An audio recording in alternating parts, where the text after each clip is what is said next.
What's going on guys? Welcome to M-Stream. Ano-ano kaya ang mga fun facts at small details na nalagpasan mo sa pelikulang Jurassic Park?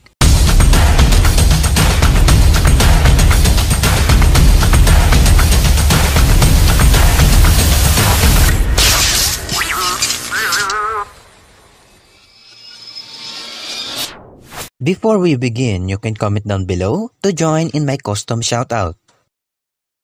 Ang unang pelikula ng Jurassic Park ay hindi pa gumagamit ng iba't ibang advanced CGI effects dahil hindi pa ito uso noon.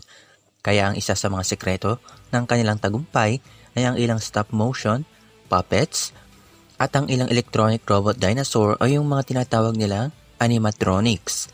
Tama, narinig nyo.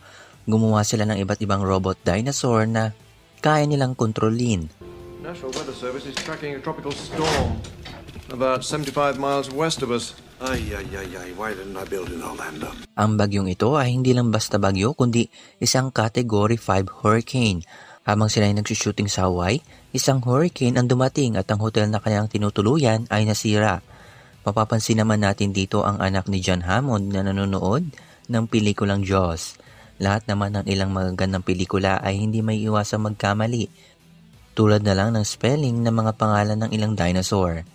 Alam niyo bang ang ripple effect na nakita natin dito ay ang pinakamahirap na trabaho nilang ginawa dahil ang ginawa nila dito, nilagyan nila ng isang malaking string ang ilalim ng sasakyan at may lalaki sa ilalim nito habang hinihigit at binibitawan niya ito.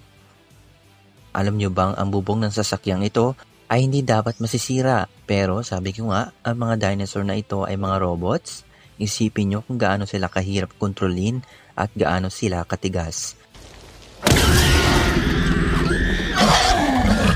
Ang eksenang ito ay muli natin makikita sa pelikulang Jurassic World.